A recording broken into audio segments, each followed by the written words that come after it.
वक्त सब कुछ सिखा देता है, लोगों के बिना रहना भी और लोगों के बिना जीना भी। दर्द भी उन्हीं को मिलते हैं जो हर रिश्ता दिल से निभाते हैं। मतलबी होना तो इंसान की फितरत है। बारिश रुक जाने के बाद तो छतरी भी बोझ लगने लगती है। अकेले हो तो विचारों पर काबू रखो, और सबके साथ हो तो जुबान पर काबू रखो। रुलाया ना कर हर बात ऐ जिंदगी, जरूरी नहीं सबकी किस्मत में चुप कराने वाले हो। आप कितने भी अच्छे इंसान क्यों ना हो, आप हमेशा किसी की कहानी में बुरे जरूर होते हैं। वक्त भी हैरान है, इतनी जल्दी तो मैं भी नहीं बदलता जितनी जल्दी हम लोग बदलते हैं। कोई तराजू नहीं होता रिश्तों को तौलने के लिए, परवाह बताती है कि ख्याल का पलड़ा कितना भारी है। किसी भी व्यक्ति की सहनशीलता एक खींचे हुए रबर की तरह होती है। एक सीमा से ज्यादा खींचे जाने पर उसका टूटना तय है। इतिहास कहता है कि कल सुख था, विज्ञान कहता है कि कल सुख होगा, लेकिन पता है धर्म क्या कहता है? अगर मन सच्चा और दिल अच्छा है तो हर रोज सुख होगा। आदत थी मेरी सबसे हंसकर बोलना, मेरा शौक ही मुझे बदनाम कर गया। श्री कृष्ण कहते हैं खोई हुई दौलत, भूली हुई विद्या फिर से लौट सकते हैं, पर क्या खोया हुआ समय कभी लौटता है? नहीं। सारी जिंदगी रखा है रिश्तों का भर्म मैंने, लेकिन सच तो यह है कि खुद के सिवा कोई अपना नहीं होता। संसार में सुई बनकर रहे, कैंची बनकर नहीं। सुई दो को एक कर देती है और कैंची एक को दो कर देती है। व्यक्ति क्या है ये महत्वपूर्ण नहीं है, परंतु व्यक्ति में क्या है ये बहुत महत्वपूर्ण है। लोगों का मुंह बंद करवाने से अच्छा है अपने कान बंद कर लो, जिंदगी बेहतर बन जाएगी। श्री कृष्ण कहते हैं जीवन में समस्याओं से कौन घिरा रहना चाहता है, कौन कठिनाइयों से घिरा रहना चाहता है? कोई नहीं। आप भी ऐसा नहीं चाहोगे तो ऐसा करने के लिए आप क्या करते हैं? ऐसा करने के लिए अधिकतर लोग कठिनाइयों से दूर भागते हैं, समस्याओं से दूर रहते हैं, और यही आप सबसे बड़ी भूल कर बैठते हैं। समस्या जंगली पशु के समान होती है, जिससे आप जितना दूर भागेंगे वो उतना ही विकराल रूप धारण कर लेगा और अंततः आपका अंत कर देगा। तो इस समस्या से कैसे बचा जाए? और इस समस्या का हल है कि आप अपने परिश्रम से, अपनी लगन से, अपनी दृढ़ता से समस्या का हल ढूंढना होगा। यदि नाविक को कुशल खेवैया बनना है तो वो शांत समुद्र में नहीं बन सकता, उसे तो तूफान का सामना करना ही होगा। श्री कृष्ण कहते हैं कि इतिहास गवाह है कि जिसकी बराबरी नहीं की जा सकती उसकी बदनामी शुरू कर दी जाती है। समय एक नदी की तरह है, हम एक ही पानी को दोबारा नहीं छू सकते। जो धारा बह चुकी है वह फिर कभी नहीं आएगी। संभल के रहो ऐसे लोगों से जिनके दिल में भी दिमाग होता है। कोई भी इंसान ऐसे ही अपने आप नहीं बदलता। जिंदगी में कुछ ऐसे हादसे हो जाते हैं जो इंसान को बदलने पर मजबूर कर देते हैं। किसी ने एक संत से पूछा गुस्सा क्या है? संत ने बहुत अच्छा जवाब दिया, किसी और की गलती की सजा खुद को देना। वक्त के साथ चलना कोई जरूरी नहीं है, सच के साथ चलिए, एक दिन वक्त आपके साथ चलेगा। साइकिल और जिंदगी तभी बेहतर चल सकती है जब उसमें चैन हो। कुछ सच तो हम पहले से जानते थे, बस देखना चाहते थे कि लोग झूठ कहाँ तक बोल सकते हैं। जब इंसान का स्वार्थ पूरा हो जाता है तब वह आपसे मिलना तो दूर, आपसे बोलना भी छोड़ देता है। मुश्किल वक्त का सबसे बड़ा सहारा है उम्मीद, जो एक प्यारी सी मुस्कान देकर कानों में धीरे से कहती है सब्र रख, सब अच्छा ही होगा। जरूरी नहीं हमेशा बुरे कर्मों की वजह से ही दर्द सहने को मिले। कई बार हद से ज्यादा अच्छे होने की कीमत चुकानी पड़ती है। किस्मत और हालात दोनों जब साथ ना दे तो उनकी भी सुननी पड़ती है जिनकी कोई औकात नहीं होती। कोशिश आखिरी सांस तक करनी चाहिए, या तो लक्ष्य हासिल होगा या अनुभव। कहते हैं कि प्यार की शुरुआत आंखों से होती है। यकीन मानो प्यार की कीमत भी आंखों से ही चुकानी पड़ती है। श्री कृष्ण कहते हैं आपने पौधों को सींचते हुए देखा होगा, या आपने खुद भी पौधों को सींचा होगा, और आप भी ये कार्य प्रतिदिन करते होंगे। जब आप पौधे को जल देंगे तभी यह फलित होगा, इनमें से फूल निकलेंगे, इनकी सुंदरता बढ़ेगी। परंतु प्रतिदिन यह कार्य करने के पश्चात भी हम इससे एक महत्वपूर्ण सीख लेना भूल जाते हैं। हम कभी पौधों के पत्तों पर, उनकी डालियों पर, उनके फूलों और फलों पर जलधारा नहीं डालते, उन्हें धोते नहीं, परंतु फिर भी वह पनपते हैं, क्योंकि पौधों का जड़ ही सफलता का मूल है। यदि आप एक बार में अनेक कार्य करने जाएंगे तो आपको एक कार्य में भी सफलता नहीं मिलेगी, परंतु यदि आप बुद्धिमता से, दृढ़ मन से एक कार्य साधेंगे तो एकाएक स्वतः ही सारे कार्य सफल हो जाएंगे। जो आपका मूल है, जहां से आपको सिंचाई मिल रही है, यदि आपने उसी जड़ को छोड़ दिया तो एक सूखे पौधे की भांति आप भी सूख कर गिर जाएंगे और अपना अस्तित्व खो बैठेंगे। श्री कृष्ण कहते हैं, अच्छे लोग हमेशा साथ रहते हैं, दिल में भी, शब्दों में भी, दुआओं में भी। किसी के बारे में सब कुछ जान लेना उसे फिर से अजनबी बना देता है। पछतावा ना कीजिए, क्योंकि बीता हुआ समय अच्छा था तो वह यादगार है, और यदि बीता हुआ समय खराब था तो एक अनुभव है। परिस्थितियां हमारे लिए समस्या नहीं बनती, समस्या तो तब बनती है जब हमें परिस्थितियों से निपटना नहीं आता है। पता नहीं लोग दूसरों को उदास करके खुद कैसे खुश रह लेते हैं। रिश्ता चाहे कितना भी क्यों ना बिगड़ा हो, अगर सुधारना चाहो तो सब कुछ सही हो सकता है। रुलाते तो सभी हैं, लेकिन अगर कोई तुम्हारे लिए खुद रो पड़े तो उसे कभी खुद से दूर मत होने देना। इंसान कब बदल जाता है पता ही नहीं चलता, और हम ये सोचते रह जाते हैं कि आखिर हमने गलती कहाँ की है। जिंदगी में 3 लोगों को कभी मत भूलना। एक तो वो जो मुसीबत में साथ देते हैं, एक वो जो मुसीबत में साथ छोड़ देते हैं, और एक वो जो मुसीबत में आपको डालते हैं। जब लोग आपकी बुराई करें तो बिल्कुल परेशान ना हो। वास्तव में वह लोग आपको महत्व देने का कोई रास्ता जानते ही नहीं है। श्री कृष्ण कहते हैं, जीवन में सभी केवल सफल होना चाहते हैं, केवल विजय चाहते हैं। कोई भी पराजित नहीं होना चाहता, कोई भी असफल नहीं होना चाहता, कोई भी नहीं चाहता कि उसके प्रयास व्यर्थ जाए। यदि एक दृष्टिकोण से देखा जाए तो ये उचित भी है, परंतु असफलता में भी एक अच्छी बात छुपी होती है। मैं बताता हूँ। सफलता आपका परिचय संसार को देती है, विजय के पश्चात संसार आपको जानने लगता है, और असफलता आपका परिचय संसार से करवाती है। पराजय के पश्चात आप अपने जीवन को जानने लगते हैं। इसलिए सफलता और असफलता से घबराए नहीं। यदि आपकी सोच सकारात्मक रहेगी तो यही सफलता, यही पराजय आपको और अधिक शक्तिशाली बनाकर प्रस्तुत करेगी और जीवन में विजयी बनाएगी। श्री कृष्ण कहते हैं, तारीफ एक ऐसा चंदन है जिससे दूसरों को लगाएं तो आपके हाथ अपने आप महकेंगे। समझने वाले तो खामोशी भी समझ लेते हैं, और ना समझने वाले तो जज्बातों का भी मजाक बना देते हैं।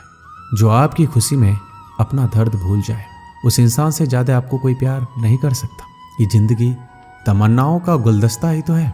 कुछ महकती है, कुछ मुरझाती है, कुछ चुप जाती है। खुद को अच्छा बना लीजिए, दुनिया से एक बुरा इंसान कम हो जाएगा। भरोसा सब पे करो, लेकिन सावधानी के साथ, क्योंकि कभी कभी खुद के दांत ही जीभ को काट लेते हैं। जिंदगी की रफ्तार बहुत तेज है। सुबह का दुख शाम को पुराना हो जाता है। कोई भी व्यक्ति इस संसार में हमारा दोस्त या दुश्मन बनकर नहीं आता है। हमारा व्यवहार ही लोगों को दोस्त और दुश्मन बनाता है।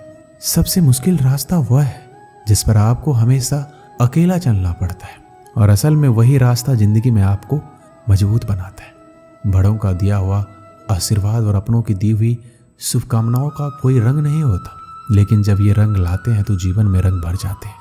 श्री कृष्ण कहते हैं, कभी कभी हमें लगता है हमारे अपने, हमारे हितैषी, हमारे माता पिता को हमारे मन की बात ही नहीं समझ आ रही है, जैसे उन्हें हमारे हर कार्य, हर निर्णय में खोट दिखाई दे रहा है, और ऐसे में हम विद्रोह कर बैठते हैं।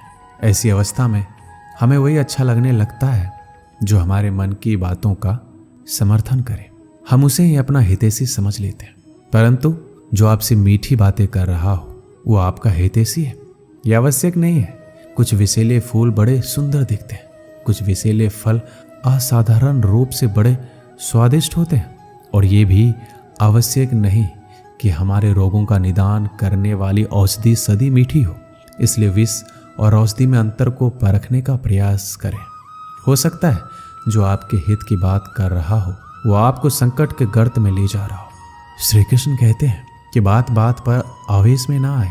हो सकता है कि आपके माता पिता की कड़वी बातों में आपका हित छिपा हो, और माता पिता को भी प्रयास करना चाहिए। यदि उनकी संतान अनुचित निर्णय ले रही है तो उसके अनुचित होने का भान प्रेम से समझाना है, दबाव और शासन से नहीं, क्योंकि कभी कभी कटु शब्द और कटु वचन अनुचित निर्णय को और पक्का कर देता है।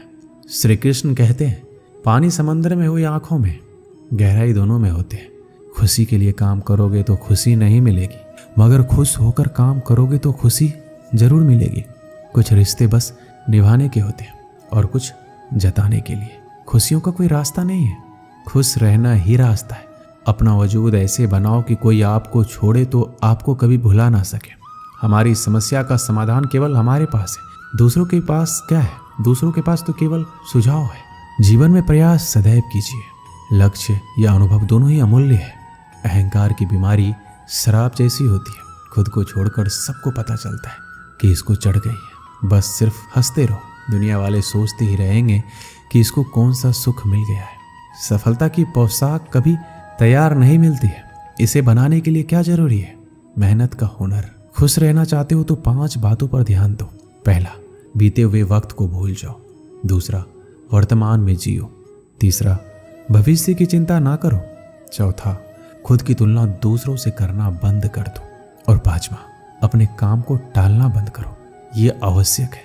श्री कृष्ण कहते हैं, हम सभी बचपन से ये सुनते आए हैं कि अच्छे मित्र हमारे जीवन को पूर्णतः परिवर्तित कर सकते हैं। परंतु कौन? जिनसे आप प्रश्न पूछें और वो मित्र बिना किसी पक्षपात के, भय रहित होकर, बिना किसी लालच के आपको उचित उत्तर दे। परंतु सबके समक्ष ये समस्या आ जाती है कि आज के समय में ऐसे मित्र मिलना दुर्लभ है, वो तो होते ही नहीं। परंतु आपको मैं एक बात बताता हूँ, हम सबके पास भी एक ऐसा मित्र होता है, बस हम उसे पहचान ही नहीं पाते। वो है दर्पण। दर्पण के समक्ष खड़े होकर आप स्वयं से पूछिए कि यदि आज आपका अंतिम दिन होता तो क्या आप वही करते जो आप कर रहे थे? आपको उत्तर मिले या ना मिले, परंतु आपकी दिशा अवश्य बदले। इसलिए आपसे अतिरिक्त आपका सबसे घनिष्ठ मित्र, सबसे अच्छा मित्र कोई नहीं है। श्री कृष्ण कहते हैं, सब कुछ सहन करना भी चाहिए, क्योंकि हम में भी ऐसी बहुत सी कमियां हैं जिन्हें दूसरे सहन करते हैं। अज्ञानी व्यक्ति गलती छुपाकर बड़ा बनता है और ज्ञानी व्यक्ति गलती मिटाकर बड़ा बनता है। ये मौत भी बड़ी अजीब चीज है। एक दिन मरने के लिए पूरी जिंदगी जीना पड़ता है। किस्मत हमारे हाथ में नहीं, पर फैसले तो हमारे हाथ में है। किस्मत हमारे फैसलों को नहीं बदल सकती, पर फैसले हमारी किस्मत बदल सकती है। हर चीज अपने वक्त पर। बस एक प्यार है जो कभी बूढ़ा नहीं होता। जीवन में ज्यादा रिश्ते होना जरूरी नहीं है, जो रिश्ते हैं उनमें जीवन होना जरूरी है। सच के लिए लड़ने का हुनर सीख लो, क्योंकि कुछ सांपों के डर से शेर जंगल छोड़कर नहीं जाते। ये जिंदगी है, यहाँ पीठ पीछे छुरा मारने वालों को निर्दोष और भरोसा करने वालों को दोषी मानते हैं। श्री कृष्ण कहते हैं, हम सब शीघ्र ही सफलता चाहते हैं, ढेर सारी संपत्ति और सुख चाहते हैं। ऐसे में हम कई बार छोटे मार्गों को चयन कर लेते हैं, वो मार्ग जिनमें परिश्रम नहीं होता, जिनमें होता है तो केवल छल, कुटिलता और भाग्य का सहारा। जैसे कि जुआ। कोई जुए के खेल में धन लगाता है, कोई दांव लगाता है और ये भूल जाता है कि जुआ एक ऐसा दलदल है जिसमें एक बार गिरो तो सर्वनाश से पहले निकलना असंभव है। यदि आप जीतते हैं तो जीतने की भूख बढ़ जाएगी। यदि आप कुछ हार बैठे तो उसे पुनः पाने के लिए आप फिर से खेलेंगे। मनुष्य को यह आभास ही नहीं होता कि अपनी संपत्ति के साथ वो अपनी मानवता, अपने संस्कार, अपने धर्म और अपना उत्तरदायित्व सभी जुए की भेंट चढ़ा देता है। इसलिए कुछ पाना है तो परिश्रम से पाओ। अगर कुछ जुए में जीता भी तो वो उतना ही शीघ्र खो दोगे, क्योंकि उसे परिश्रम से नहीं पाया गया है और उसकी रक्षा करने के लिए आपके मन में स्वाभाविक प्रयास भी नहीं होंगे। एक गांव में एक आलसी आदमी रहता था। वह कुछ काम धाम नहीं करता था, बस दिन भर निढल्ला बैठकर सोचता रहता कि किस तरह कुछ खाने को मिल जाए। एक दिन वह यूं ही घूमते घूमते आम के एक बाग में पहुंच गया। वहां रसीले आमों से लदे कई पेड़ थे। रसीले आम देख उसके मुंह में पानी आ गया और आम तोड़ने वह एक पेड़ पर चढ़ गया। लेकिन जैसे ही वह पेड़ पर चढ़ा, बाग का मालिक वहां पहुंचा। बाग के मालिक को देख आलसी आदमी डर गया और जैसे तैसे पेड़ से उतरकर वहां से भाग खड़ा हुआ। भागते भागते वह गांव के बाहर स्थित जंगल में जा पहुंचा। वह बुरी तरह से थक गया था, इसलिए एक पेड़ के नीचे बैठकर सुस्ताने लगा। तभी उसकी नजर एक लोमड़ी पर पड़ी। उस लोमड़ी की एक टांग टूटी हुई थी और वह लंगड़ा कर चल रही थी। लोमड़ी को देख आलसी आदमी सोचने लगा कि ऐसी हालत में भी इस जंगली जानवरों से भरे जंगल में लोमड़ी कैसे बच गई? इसका अब तक शिकार कैसे नहीं हुआ? जिज्ञासा में वह एक पेड़ पर चढ़ गया और वहां बैठकर देखने लगा कि अब लोमड़ी के साथ क्या होगा। कुछ ही पल बीते थे कि पूरा जंगल शेर की दहाड़ से गूंज उठा, जिसे सुनकर सारे जानवर डरकर भागने लगे। लेकिन लोमड़ी अपनी टूटी टांग के साथ भाग नहीं सकती थी, वह वहीं खड़ी रही। शेर लोमड़ी के पास आने लगा। आलसी आदमी ने सोचा कि अब शेर लोमड़ी को मारकर खा जाएगा, लेकिन आगे जो हुआ वह कुछ अजीब था। शेर लोमड़ी के पास पहुंचकर खड़ा हो गया। उसके मुंह में एक मांस का टुकड़ा था, जिसे उसने लोमड़ी के सामने गिरा दिया। लोमड़ी उस मांस के टुकड़े को खाने लगी। थोड़ी देर बाद शेर वहां से चला गया। यह घटना देखकर आलसी आदमी सोचने लगा कि भगवान सच में सर्वसर्वा है। उसने धरती के समस्त प्राणियों के लिए, चाहे वह जानवर हो या इंसान, खाने पीने का प्रबंध करके रखा है। वह अपने घर लौट आया। घर आकर वह 3 से 4 दिन तक बिस्तर पर लेटकर प्रतीक्षा करने लगा कि जैसे भगवान ने शेर के द्वारा लोमड़ी के लिए भोजन भिजवाया था, वैसे ही उसके लिए कोई ना कोई खाने पीने का सामान ले आएगा। लेकिन ऐसा कुछ नहीं हुआ। भूख से उसके हालात खराब होने लगे। आखिरकार उसे घर से बाहर निकलना ही पड़ा। घर के बाहर उसे एक पेड़ के नीचे बैठे हुए बाबा दिखाई पड़े। वह उनके पास गया और जंगल का सारा वृत्तांत सुनाते हुए बोला, बाबा जी, भगवान मेरे साथ ऐसा क्यों कर रहे हैं? उनके पास जानवरों के लिए भोजन का प्रबंध है, लेकिन इंसानों के लिए क्यों नहीं? बाबा जी ने उत्तर दिया, बेटा ऐसी बात नहीं है। भगवान के पास सारे प्रबंध है, दूसरों की तरह तुम्हारे लिए भी। लेकिन बात यह है, वो तुम्हें लोमड़ी नहीं शेर बनाना चाहते हैं। दोस्तों, इस कहानी से हमें यही सीख मिलती है कि हम सब के भीतर क्षमताओं का असीम भंडार है। बस अपनी अज्ञानतावश हम उन्हें पहचान नहीं पाते और स्वयं को कामचोर समझकर दूसरों की सहायता की प्रतीक्षा करते रहते हैं। स्वयं की क्षमता पहचानिए, दूसरों की सहायता की प्रतीक्षा मत कीजिए। इतने सक्षम बनिए कि आप दूसरों की सहायता कर सकें। दोस्तों, इस वीडियो में बस इतना ही। मिलते हैं अगली वीडियो में। अपना ख्याल रखिएगा। जय श्री कृष्णा।